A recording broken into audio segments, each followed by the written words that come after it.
koraki do uspeha. In prijeten aprilski torek voščim Vanja Trkman, lepo da ostajate v družbi Radia Robin.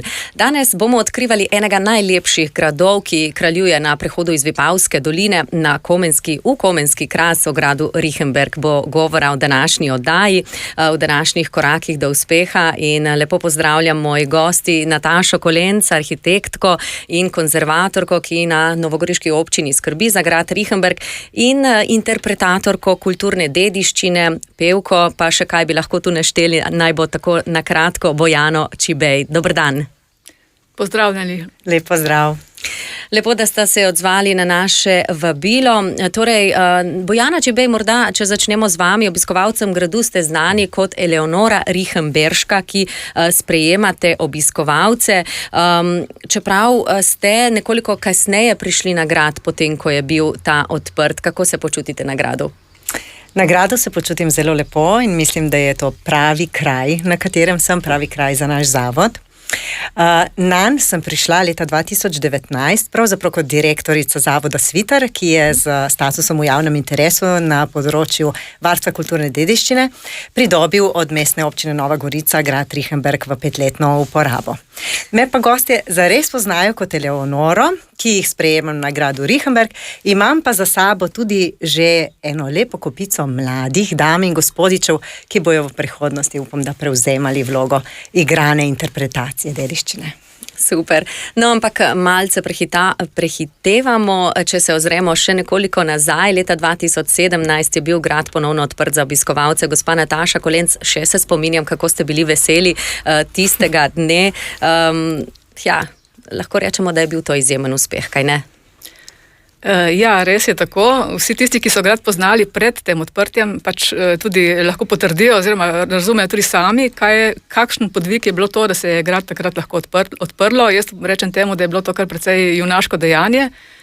Bile so še ograje na različnih kotičkih, nekoliko nevarno za obiskovalce.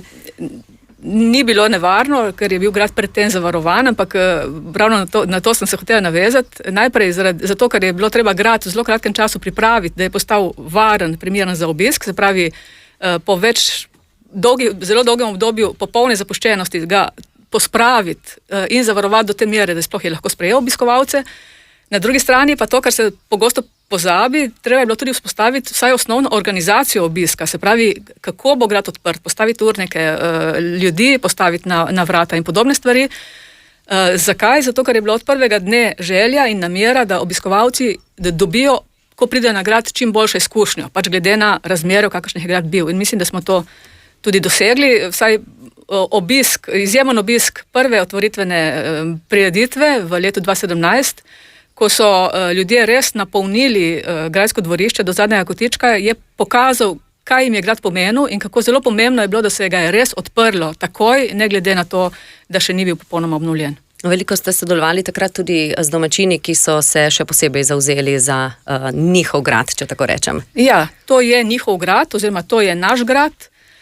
Imeli bomo takega, oziroma od njega toliko, kolikor bomo zanj naredili, vsi skupaj.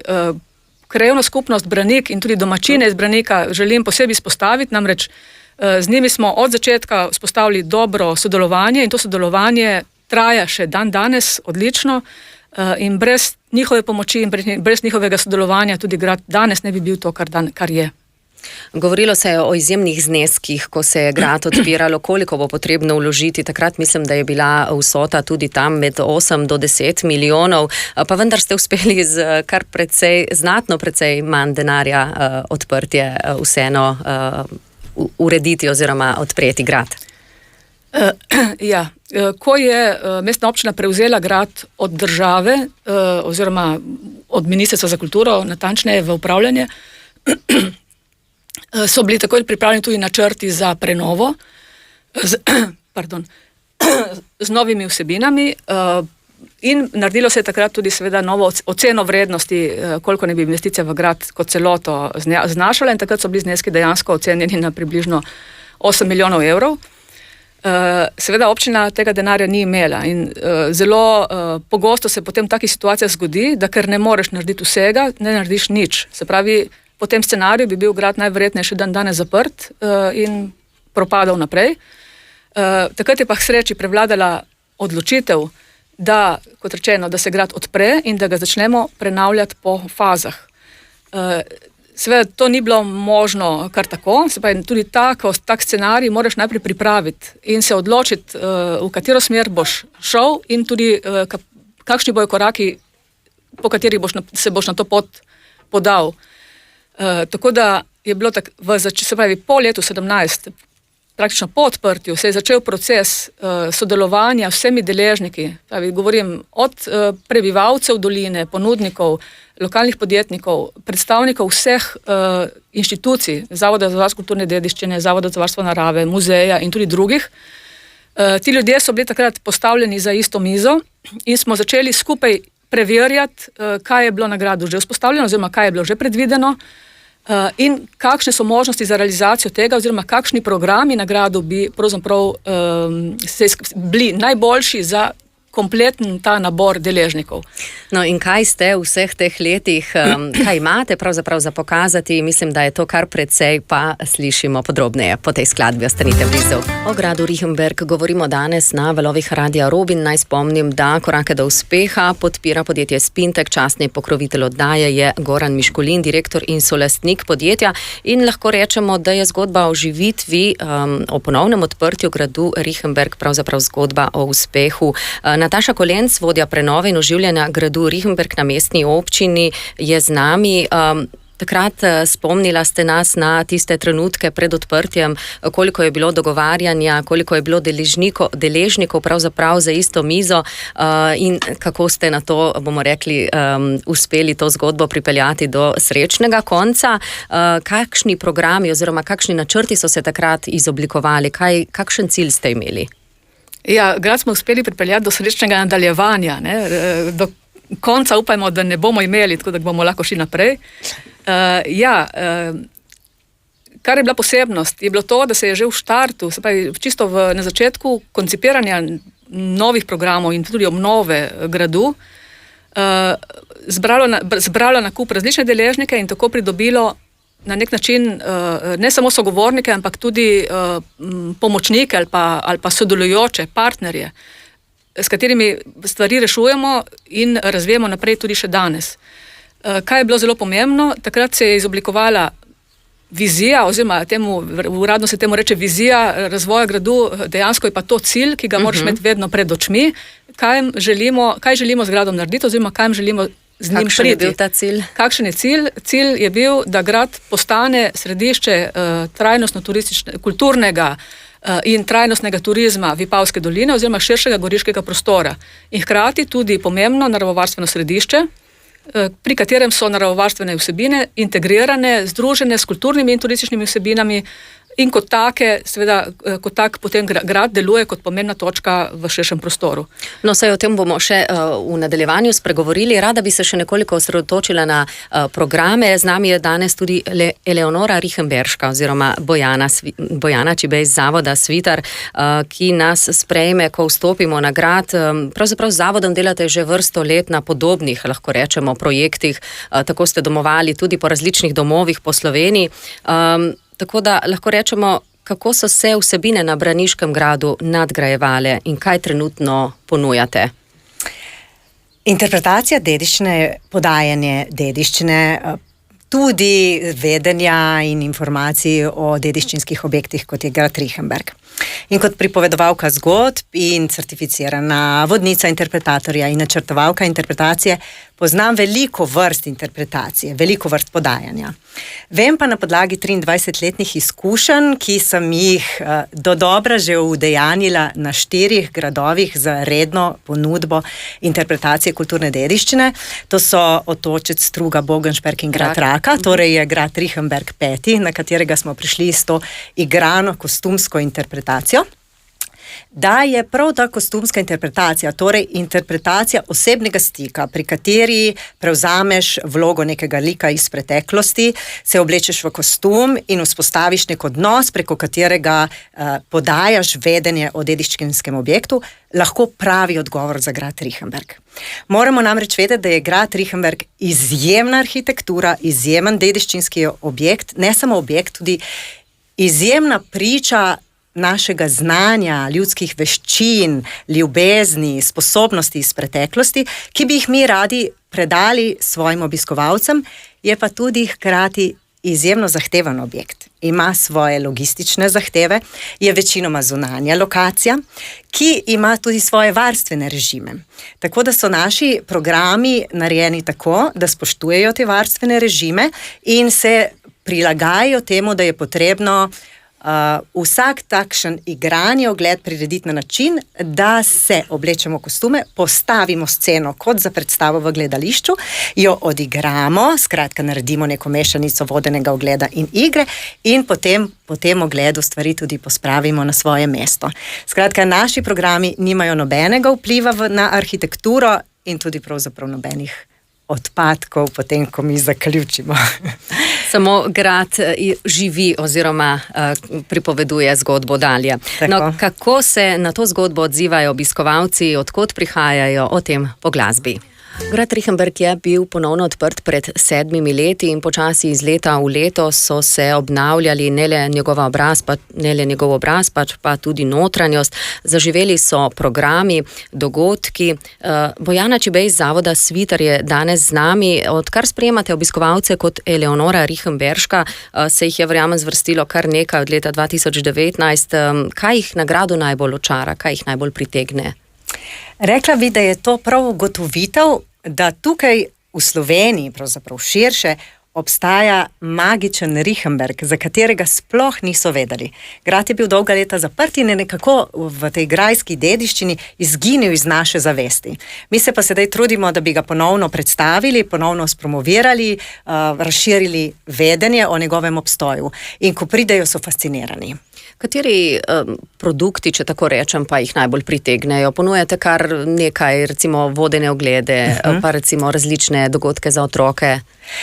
Ja, tako je. V zadnjih 5 letih se je nabralo kar lepo število produktov. Individualnim obiskovalcem je namenjen samostojen ogled s pomočjo videa, oziroma imajo priložnost, da si ogledajo interpretacijski center Natura 2000 o zaščitenih in ogroženih živalskih in rastlinskih vrstah in se podajo po gradu s pomočjo tablic in zgibanke. Druga vrsta je voden ogled, imamo 2 vrsti vodenih ogledov, ena tematika je zgodovinska, druga je tematika netopirjev, ki živijo in kotijo na gradu Riefenberg. Potem so pa tukaj še produkti, 6 produktov igrane interpretacije. Prvi zaklad gradu Riefenberg je namenjen družinam, to pomeni posameznim obiskovalcem, ki obiščejo grad v času rednega urnika, to je v sobotah in nedeljah in ob praznikih. Pri tej igri se podajo na lov na 12 predmetov, ki so približki ali pa nekateri celo originali predmetov iz preteklosti gradu, skriti v posameznih stavbah, ki so bile zgrajene v različnih obdobjih in če to sestavimo pravilno zgodovino oziroma zgodovino izgradnje mogočnega gradu Riefenberg z najvišjim grajskim stolpom v Sloveniji, konec koncev in strojnim grajskim obzidjem. Učenje skozi igro, seveda najboljše. Ostali so pa namenjeni skupinam. Prvi je mogočni grad gospodov Riefenberških, osredotočen malo bolj na srednjeveško zgodovino, z enim vodnikom v kostumu in z njegovo zgodbo. Naslednji je potovanje v razcvet Riefenberga, ki je za nas tudi najbolj zaželeni produkt, oziroma za obiskovalce najbolj zaželeni produkt, kjer jih po gradu popeljeta 2 lika iz preteklosti, gospod in gospa, v nekakšnem takšnem team buildingu, dediščinskem team buildingu spoznajo grad Riefenberg in se hkrati tudi zabavajo in vključujejo različne aktivnosti. Potem imamo tukaj še oporoko Ulrika Riefenberškega, to je produkt, ki ga delamo z podjetjem za osebnostno rast in se osredotoča na izboljševanje odnosov v podjetju preko hormonske slike in poskusa obnove gradu Riefenberg iz strani obiskovalcev, pa je tukaj še rojeni za vladanje, za vse tiste, ki bi se radi resnično potopili v zgodovino, oblekli kostum, rešili uganko iz preteklosti in posneli svoj srednjeveški video. Pa še zadnji butični produkt, grajskost.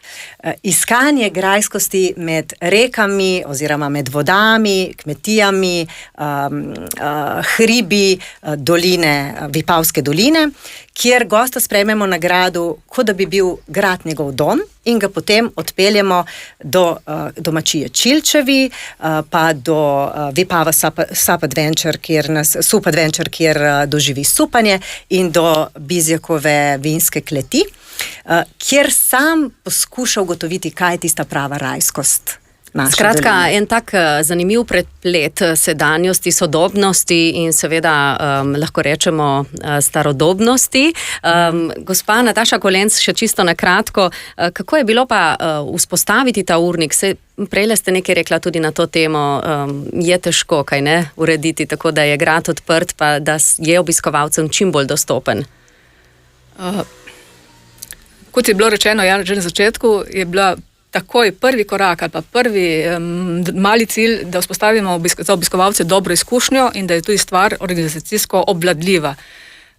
Takrat smo to naredili v okviru mestne občine, se pravi v okviru občinskih pravil ali pa tudi omejitev, tako da je bilo seveda zelo dobrodošlo, ki so zelo togi, namreč občine, si predstavljate, niso narejene za to, da bi upravljali ali pa s kulturno dediščino oziroma se ukvarjali z obiskovalci, zato je bilo izjemno dobrodošlo, da je takrat se vključil Zavod Svitar kot specialist, kot nekdo, ki je narejen za to, da dela z obiskovalci oziroma da razvija natančno take programe, kot jih je iz enega takega mesa ali pa snovi, kot je Riechenberg v materialnem in nematerialnem smislu mogoče naplest. In to, kar je bilo pravkar povedano glede programov, je verjetno marsikoga presenetilo. Nastajajo namreč stvari, ki so res edinstvene, ki jih ni mogoče doživeti, videti, konec koncev tudi kupiti nikjer drugje. In to je tisto, kar sem omenjala, spaj grad Riechenberg je svojo zgodbo in svojo pojavo res izjemen potencial, ki ga še razvijamo oziroma ga še moramo razviti do konca. Kako se grad in zgodba vpletata v projekt Evropska prestolnica kulture, tudi na to temo malce po skladbi. Grad Riechenberg je gotovo biser, turistični biser v destinaciji Vipavska dolina, že oko naključnega popotnika pritegne svojo mogočnostjo in strateško lego. Kot smo slišali, so obiskovalcem na voljo različni individualni ali vodeni ogledi, interpretacijske vsebine, kulturno-zgodovinski dogodki, kar nam je naštela Bojana Čibej iz Zavoda Svitar, ki upravlja z gradom. Lahko rečemo pa, da se razvija tudi v eno bolj obiskanih in priljubljenih točk v tem delu Slovenije. Kako ga še bolje unovčiti, je vprašanje, s katerim se gotovo Nataša Kolenc, vodja obnove na novogoriški občini, večkrat ubadate. Torej, je morda tudi Evropska prestolnica kulture 2025 ena taka priložnost? Seveda. Grad Riechenberg, kot rečeno, je edini kulturni spomenik državnega pomena, spravi spomenik najvišjega ranga v Sloveniji, ki se nahaja znotraj občine Nova Gorica, je bil že vključen tudi prav pri javno knjigo Evropske prestolnice kulture in sicer v sekciji narava. To je zdaj ta premik od kulture ali pa kulturne zgodovine k naravi je tudi ena od nenavadnih ali pa malce nenavadnih karakteristik tega gradu in njegove ponudbe, ampak kot vsakdo razume, ko na grad pride, zelo naravna oziroma nekaj, kar je skoraj da samo po sebi umevno. Skratka, že v prijavni knjigi je bil predviden projekt, ki se imenuje Netopirska simfonija. Tak je bil njegov delovni naslov. Projekt je v pripravi, se izvaja. Kaj pa to pomeni? Pomeni to, da je avtor Boštjan Prelovšek snema zvoke netopirjev in druge zvoke narave, s katerih bo potem skupaj sestavil nekaj glasbeno delo, tako rekoč, v obliki simfonije, ki pa ne bo sestavljeno seveda iz zvokov inštrumentov, oziroma ne klasičnih inštrumentov, ampak zvokov, ki jih bodisi proizvajajo netopirji, to so ti najbolj zanimive stvari iz cone, ki so ljudem neslišni zvoki, in seveda drugih zvokov, ki nas obdajajo, ko se znajdemo v naravi, ker so to isti zvoki, ki obdajajo tudi netopirje. Iz tega ta simfonija bo predstavljena na gradu Riechenberg v letu 2025 v celoti, pripravljene bojo pa tudi krajše različice, ki bojo obiskovalcem na poslušanje dane na lokaciji sami, se pravi, da bo lahko vsakdo individualno ali pa v skupini to simfonijo oziroma njene krajše dele poslušal tam, kamor po naravi najbolj sodi. Se pravi, v domovanje teh skrivnostnih in koristnih živali, ki so netopirji. Gotovo je to ena takih bolj nenavadnih ponudb, ki bo pritegnila tudi morda kakšne obiskovalce v prihodnjem letu. Računate tudi morda v prihodnosti na kakšne prenočitve na gradu? Ko se je delal prvi načrt, oziroma v tem zadnjem sklopu prvotni načrt prenove gradu, je seveda, kot se za gradove pogosto zgodi, je bilo vanj vključena tudi ureditev nekaj apartmajev, tako imenovanih luksuznih apartmajev, gradskih apartmajev.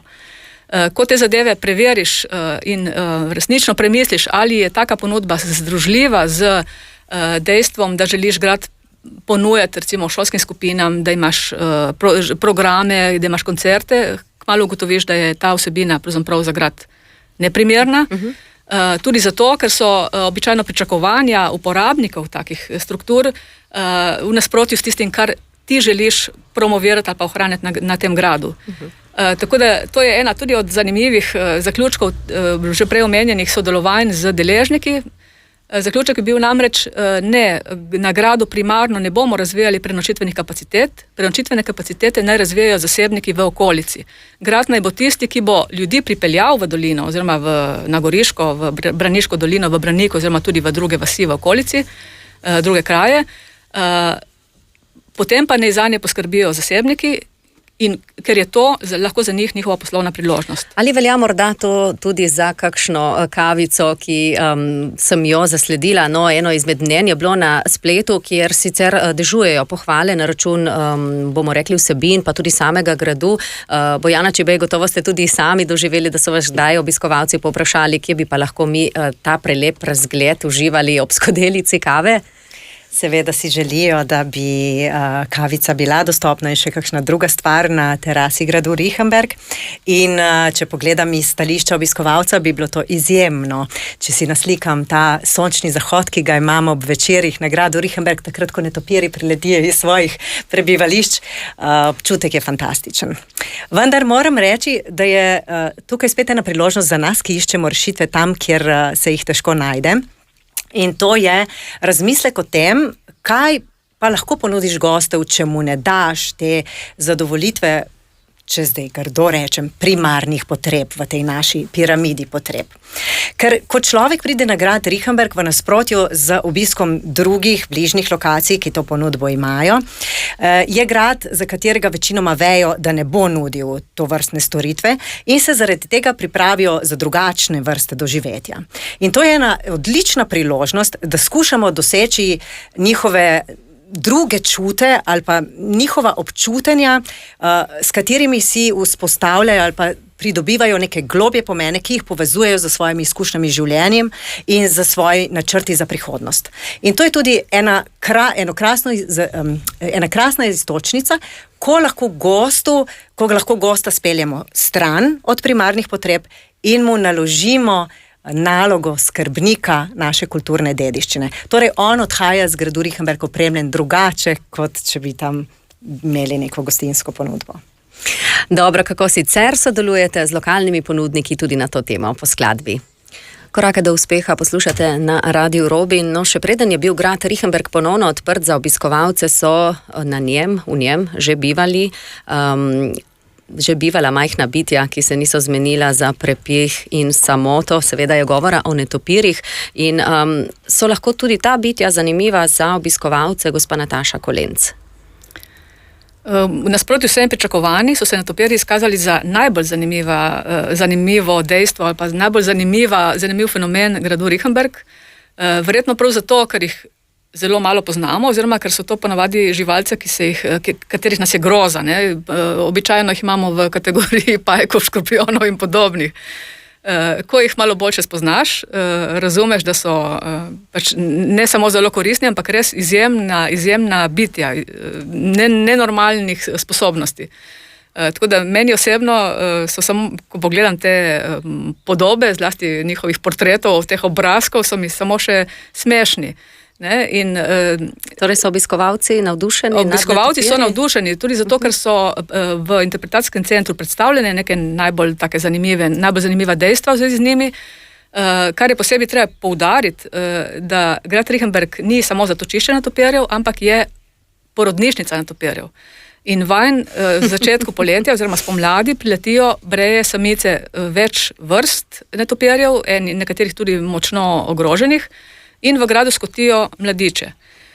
Posnetek take porodniške kolonije imamo tudi na gradu na ogled in tam lahko vidiš, kako te netopirke visijo sveda stropa in v naročju držijo te male netopirčke, ki sesajo mleko, ker so to namreč sesavci. Skratka, stvar je res fascinantna. Pa jih je obnova gradu kaj prestrašila? Od prvega dne, kot rečeno, smo seveda vzpostavili dobro sodelovanje tudi z Zavodom za varstvo narave in drugimi naravovarstveniki oziroma ljudmi, ki se ukvarjajo z varovanjem netopirjev, in poskušamo vse posege tem netopirjem prilagoditi. Do zdaj nam je to uspelo, v praksi pa pomeni to, da v času, ko so netopirčki najbolj majhni in najbolj ranljivi, seveda ne izvajaš hrupnih ali pa podobnih prireditev, ki bi jih lahko vplivali na nje, pač povzročili dejansko smrt mladičev, ne samo stres, lahko tudi prav pogin. In da glavnino obnovitvenih del izvajamo po zimi, ko netopirjev na gradu ni. Tako da sobivanje narave in kulture je tudi tukaj se izkazalo za dober model in še več, pravzaprav so netopirji danes tudi nek način skrbniki ali pa varuhi gradu, namreč večina denarja, ki ga pridobimo za obnovo v zadnjih letih, je zaradi pač prioritet Evropske unije in tudi prioritet države Slovenije povezanih z varovanjem narave, kar pa seveda ne pomeni, da ko varujemo naravo ali pa ko varujemo netopirje, da ne s tem varujemo ali pa ohranjamo tudi kulturne dediščine in tudi da ne razvijamo lahko turističnih produktov. Kako pa se, torej tudi najmlajši, verjamem, se odzivajo lepo na netopirje? Ja, otroci so navdušeni. Najbolj to vidiš, ko imamo vsakoletno tako imenovano noč netopirjev, konec avgusta. To je mednarodni dan, v katerem že več kot 30 držav po svetu pripravlja dogodke, ki so povezani prav s osveščanjem o pomenu netopirjev in o njihovi negroznosti. No. Takrat pride na grad zelo veliko otrok. Običajno je del programa, oziroma vedno je del programa tudi poslušanje netopirjev z ultrazvočnimi napravami, namreč zvokov netopirjev ne slišiš sicer, ker so previsoki za človeško uho. In takrat na napravi lahko slišiš čebljanje teh bitic, ki so skrita ponavadi v kakšni kleti. Kakor da je poslušal jato vrabcev, rečem jaz. Ne? Skratka, takrat se komi zaveš tudi o kakšnem številu netopirjev govorimo, namreč običajno ti vidiš posameznega netopirja, ki leta sam. Na gradu pa pridejo kolonije, ki lahko vključujejo tudi več sto osebkov. Bojana Čebej, kako se še približujete najmlajšim? Kateri morda produkti so jim najbolj všeč? Prej sem že omenila produkt Zakladi gradu Riefenberg, ki je zelo primeren za družine in vse raziskovalnega mladostnega duha. Predvsem všeč pa jim je potovanje v razcvet Riefenberga. Produkt, na katerega v zadnjih letih, 3 leta, 3. sezono ga imamo sedaj na trgu, prihaja vedno več okoliških šol, česar se zelo veselimo. Nam sicer sledijo šole po vseh gradovih, na katerih smo bili do zdaj, do gradu Riefenberg, tako da smo veseli takšnih otrok, ki prihajajo za nami, zdaj smo pa še bolj veseli tega, da se jim pridružujejo tudi domače šole. No, še nekaj minut ostajata z nami Bojana Čebej in Nataša Kolenski. Bosta v nadaljevanju izdali tudi, kateri je njun najljubši kotiček na gradu Riefenberg. Ostanite blizu. Na enega najlepših gradov v Sloveniji smo vas danes popeljali. Grad Riefenberg, gotovo domačini menijo, da je pravzaprav najlepši. No, v današnjih korakih do uspeha smo gostili Bojano Čebej in Natašo Kolenci. In preden se poslovimo še vajini mnenji, ker sta nekako upeti, bomo rekli, v to zgodbo Riefenberga, Nataša Kolenci od samega začetka, pravzaprav, kateri je vajin najljubši kotiček? Moj najljubši kotiček je v bistvu njen kotiček in to je na prestolu, na lesenem prestolu pod glavo velikega jelena, ki krasi naš prostor v vhodnem poslopju gradu, ki je tudi sicer zelo popularen za fotografiranje. Najlepši kotiček, oziroma kamor zelo rada grem in kjer se mi odpira srce, je pa hoja nad gradom Riefenberg, naprimer na poti iz Pedrovega proti gradu, kjer se ti odpirajo pogledi na ta grad, ki res izgleda pravlično s tem svojim stolpom in obkrožen z lepo naravo in z vasmi, stavbami, pač, ki sestavljajo to lepo Braniško dolino in v ozadju seveda z Vipavsko dolino in Trnovskim gozdom. Se pravi, zgodba tega, da je grad ni sam sebi namen in ni izoliran, ampak je del nekega širšega prostora. In tako ga tudi vidiš, ko hodiš po tej poti. Bojana Čibej? Moj najljubši kotiček je pravzaprav občutek. Ta občutek brezčasnosti. Grad Riefenberg namreč govori z vsakim udarcem v kamen zgodbe o ljudeh, ki so tukaj živeli v preteklih 800 letih. In tudi bo v prihodnosti, zato ga ne objokуjem, čeprav še ni obnovljen, ampak ga pozdravljam, govori o naših zgodbah. Namreč vse nas bo preživel in na gradu Riefenberg bo ostalo samo tisto, kar bomo za svojo voljo, znanjem in ljubeznijo vtisnili v njegove zidove, zato da bo čim lepši živel v prihodnost. No, prav v prihodnosti, kako ga vidite? Omenili smo nekaj sicer, da se povezujete z lokalnimi ponudniki, ti so gotovo nekaj tak, bomo rekli, krvni obtok tega srca, če ga tako poimenujem, gradu. Jaz gradu Riefenberg, pravzaprav tako, naš cilj ni centralizirati ponudbe na gradu Riefenberg, ampak ponuditi gostu neki integralni produkt, pošiljati gosta si med ponudniki, kar tudi že sedaj počnemo, in ustvariti neko serijo izjemnih doživetij pri posameznih ponudnikih od Pedrovega do Branika, ki izpolnijo našemu gostu najlepši dan. In imajo tudi kaj za ponuditi, kaj ne? Tako je. Nataša Kolenc, vaš pogled v prihodnost? Zdaj je bilo lepo povedano, kaj je bil cilj, že se pravi pred 7 leti in kako se je ta cilj do zdaj uresničil. Se pravi, ja, želeli smo, da se grad upne v širši prostor in da spodbuja, pomaga razvijati tudi gospodarske dejavnosti in podobne dejavnosti v njegovi okolici. Jaz vidim, hodimo skupaj na mestni občini Nova Gorica proti cilju, ki je bil zastavljen. Običajno je tako, da če se cilja držiš, slej ko prej tudi tja prideš in verjamem, da bo tako tudi tokrat. Srečno na poti do tega cilja vam želim, spoštovani gosti, in hvala, da ste se danes oglasili v studiu Radia Robin. Najlepša hvala, lep pozdrav vsem obiskovalcem. Hvala lepa in se vidimo na Riefenbergu seveda. Hvala tudi vam, spoštovani in spoštovane, da ste bili z nami. Prijeten dan, prijetne praznike.